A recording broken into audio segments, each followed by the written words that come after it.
今天我们跟大家一起去看一处世外桃源，它不仅名字叫世外桃源，村子就在一处神秘的喀斯特地貌中，遗世而独立，只有坐船才能抵达。离开了桂林，我们向阳朔驶去，一路上都是桂林特有的喀斯特地貌。从桂林到阳朔是一条旅游公路，路况很好，但是路两旁不时会有村子。从桂林到世外桃源景区开车需40分钟左右。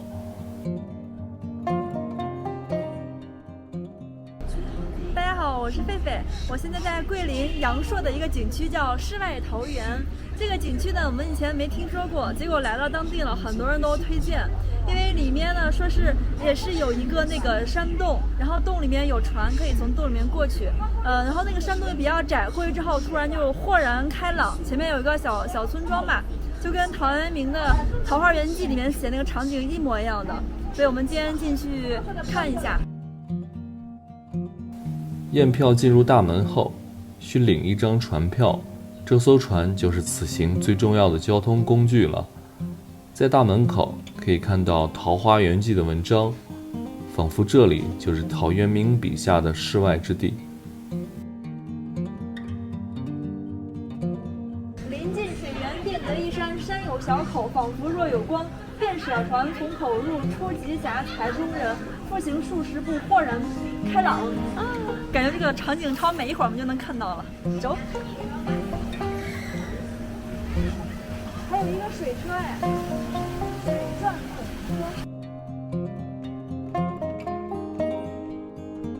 路过了小水车，进入第二道门，我们终于看到了这座隐藏在山水之间的桃花源。岸边有很多的游船，不巧的是，我们刚赶到岸边时，就看到游船已经慢慢走远，只能等待下一班船。塞翁失马，焉知非福。下一班船靠岸时，我们果断坐到了船头的位置，一览这世外桃源般的美景。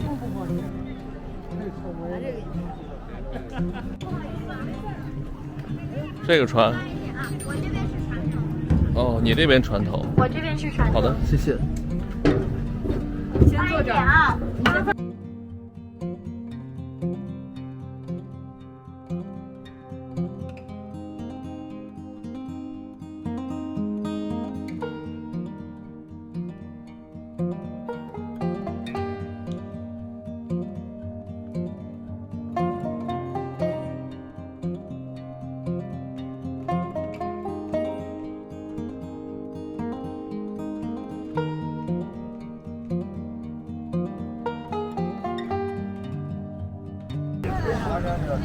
这个湖呢叫做燕子湖，它呢因为后面那座山下呢有个岩洞，里面呢曾栖息着许多的燕子。每当春暖花开时节呢，这些燕子便会在湖面上飞来飞去，久久徘徊，不肯离去，因此得名燕子湖。不能翻黄片的。这里过不去了，那边有个桥洞，它过不去，到那边呢就掉不了头了。然后山洞呢在这边过去呢也进不了，因为这个船太高了，那个山洞太矮了。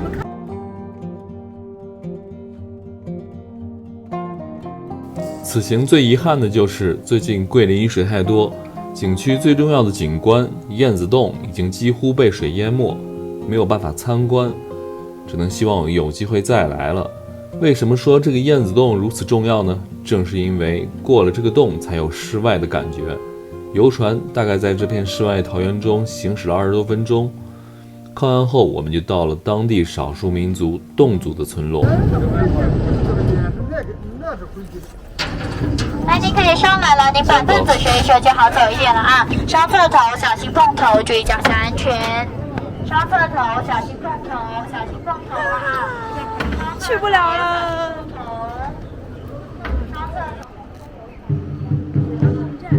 哎呦，里面刚刚有人在那儿唱那个侗族大歌呢。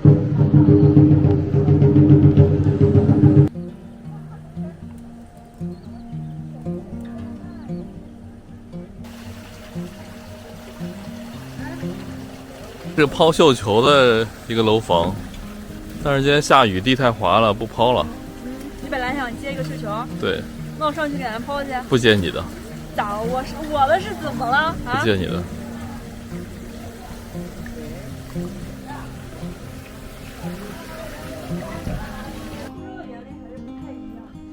曲径通幽。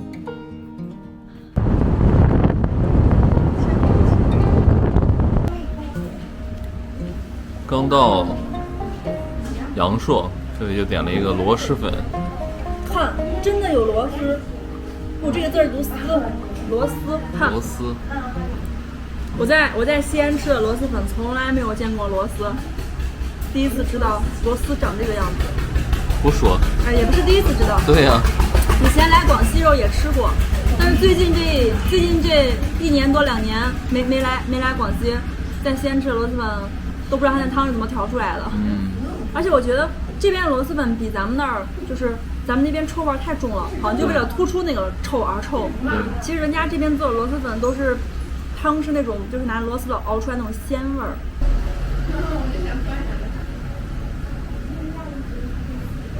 就前面这样能吃，后面后面那是肠子不能吃。我们刚才把车停到这个农户的家里了，这当地的村民的家里面应该是，然后他们给我们租自行车或者电动车。我跟菲菲现在过去挑车，菲菲想骑电动车，但我俩基本都没骑过电动车，我觉得还是挺危险的。我们租了一个这个电瓶车。菲菲第一次骑要带我，天呐，觉得你根本就不行。我可以啊。好吧。老板不限时啊，老板。好的好的。走。走了。等一下，我把头转过来。到底走不走啊？头转过来嘛。哎呀，我觉得你根本就不会骑，要不咱俩骑自行车算了。我心爱的小魔，哎呀，这感觉还是挺爽的。今天的阳朔有点热，今天是32度，不过现在骑着小电瓶呢，风吹着还是挺舒服的。哈哈，我现在骑电瓶车带着文涛竟然不会骑电瓶车，哈哈，笑死我了。我现在骑了一辆粉色的迷你小车，带着一个180的壮汉。你会骑车？笑死我了！你骑的现在来回乱跑，这旁边是大车，你把我都吓死了。你会骑车？我比你好吧？你都骑不起来。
我们已经骑了一半了，骑了大概5里了吧，2.5公里。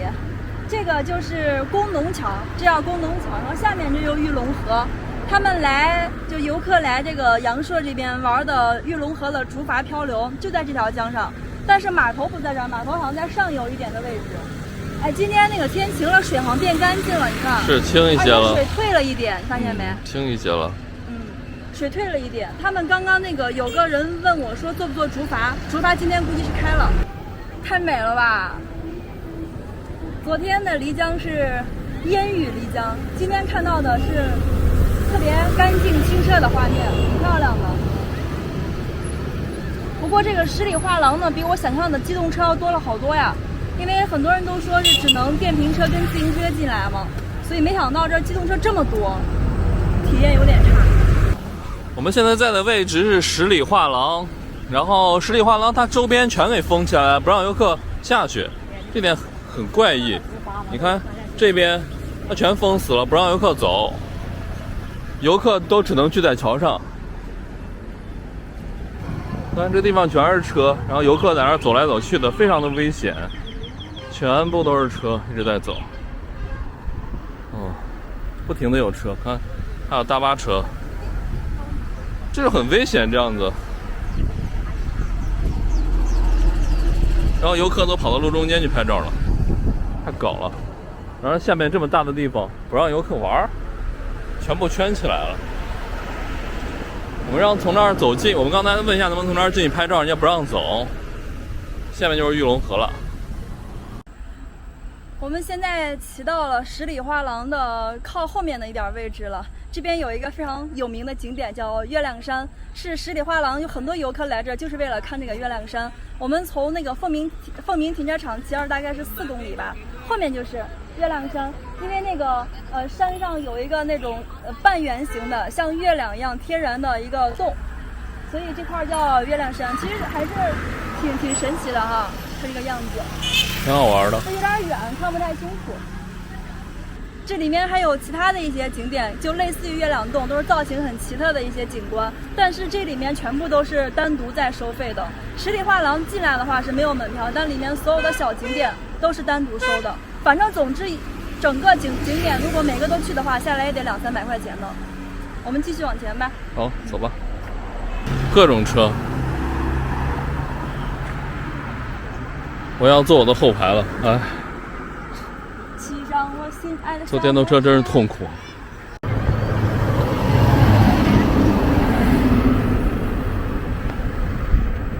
终于到了传说中的阳朔西街了，这一块也是我们国内文艺青年最喜欢聚集的几大地方之一。还有那个丽江啊、凤凰啊，另外就是阳朔。其实最早那些就是背包客旅游的，很多都是把这当聚集地的。是的。所以阳朔西街呢，在经常玩户外还有旅行的人心中是一个圣地。这条街呢，两侧都是卖当地的一些特产，还有吃饭住宿的。然后车是不能开进来的，来这儿必须步行走，然后走到头呢就到了漓江。这条街也不长，大概也就700-800米吧，不到1公里就到了。好热闹啊！这都已经淡季了。对呀，淡季还这么热。想想那个5一、11的时候得多少人呢？对，全是卖啤酒鱼的哈。对，来桂林、来阳朔这边一定要尝一尝漓江的啤酒鱼。在阳朔西街这一块也有好几家，还有连锁的。不过呢，价格是要偏贵一些的。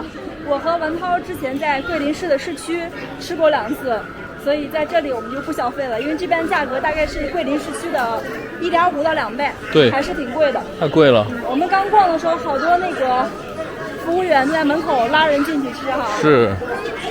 其实味道还是可以的，但是这里就是稍微贵一点。现在的阳朔西街已经变成了彻彻底底的商业街，但是在特有的山水之下，景色还是很美的。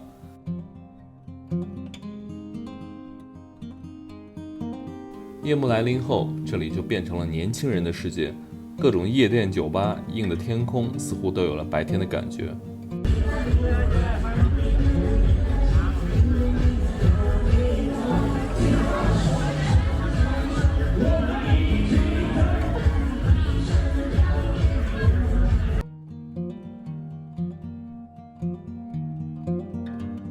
离开了烟雨朦胧、如诗如画般的阳朔，狒狒和文涛今天带大家通往一条财富之路。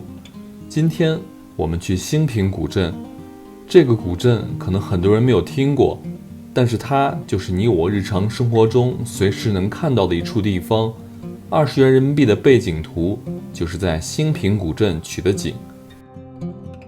阳朔真的是一个诗意万千的地方，山水之中一个小城静静地藏在那里，似乎几千年来都是如此的模样，不被尘世所打扰。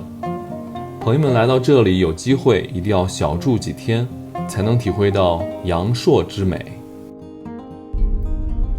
我们现在开着车又开到了十里画廊的那一头了，开车还是爽啊，车里面吹着空调，人又安全，在路上是真真正正的副驾可以看风景了。滑翔机好酷呀！不转。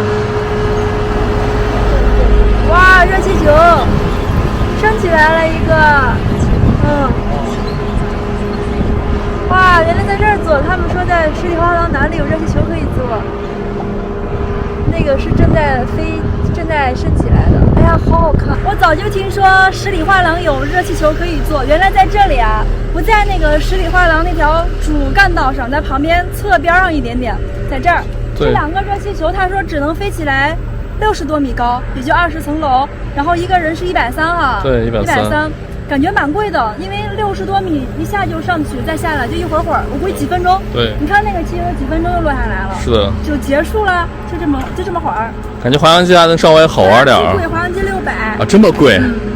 玩一下600。兴平古镇，我们终于到了，这距离阳朔也不是很远，20多公里。对，我们没有走高速，好像也没有高速走。这一点儿应该都是国道，省道啊，是省道啊。那路挺好的啊，车也不算很多，还可以。终于到兴平古镇了，据说特别的美。我们现在距离核心的景区还有800米左右吧，再开个两三分钟就到了。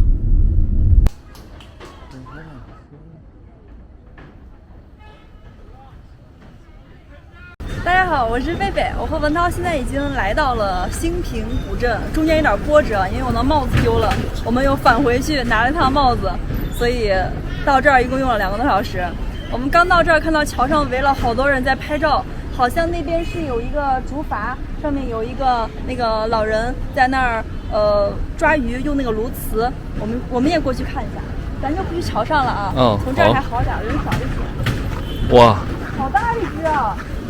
你可以拿镜头拉近点拍。哎，这个地方是前2天他们说涨水把这淹了，看还有淤泥。哦，真的。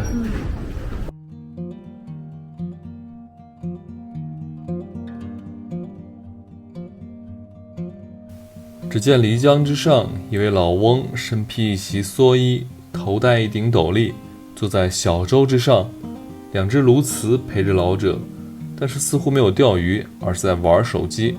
果然也与时俱进了不少，但是此情此景还是极美的。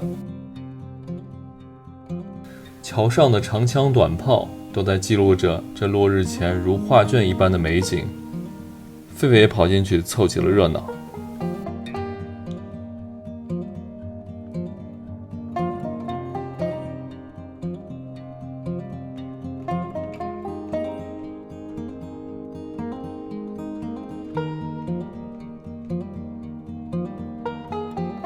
告别了如此诗意的画卷，我们朝着20元观景点走去。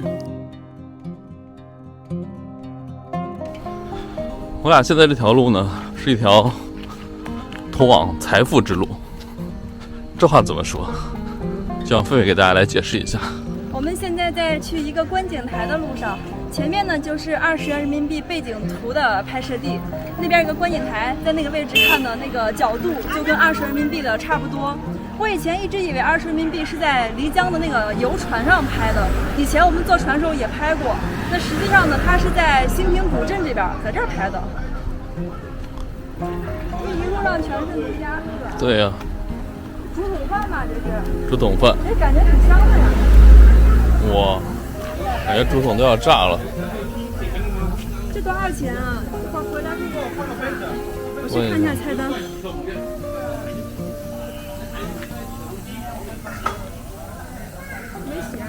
看到这有蔬菜的，上面流的汁儿。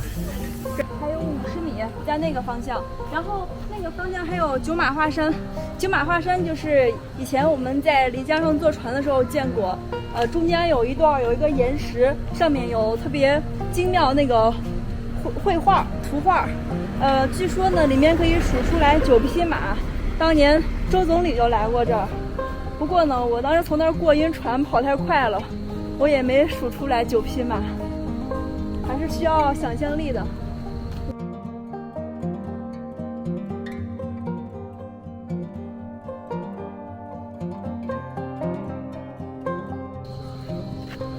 这个是免费层20元背景打卡。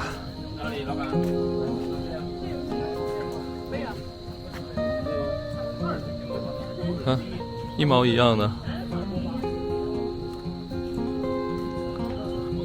像不像？就是这儿哈。对。你看，左边是这么多的山，下面有这个树，对中间是小山，这边又是稍微大点的山，旁边也有这么高的树，对不就是这儿吗？对，看看后面，所以看中间的细节哈，特别明显。对啊，就是少了一个船。刚刚那个老头要在这儿就好了。对，刚那个老爷爷船上也是这样子的哈，有2个鸬鹚，长得是一模一样的。诶，真的是，那还有个岛啊，中间有个岛。终于找到了，我们终于找到了真正的20元打卡地了。以前在漓江的游船上拍了好多张，其实都不是，但是很像啊，因为沿岸都是这种风光。噪音这个妈的，我们好像是上个月在那个10元背景图那儿，长江三峡昆明那儿啊，对，然后这个月到了20块钱的背景图桂林山水，然后下个月我们就到50块钱的布达拉宫了。看来有必要去趟北京了，100元的我们还没去，还没拍，就每一天好。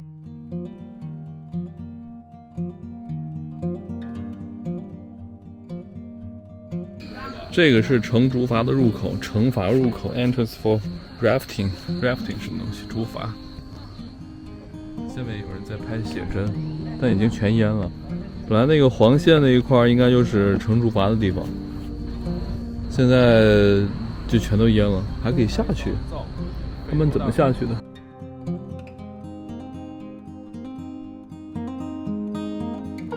回来时已经天黑。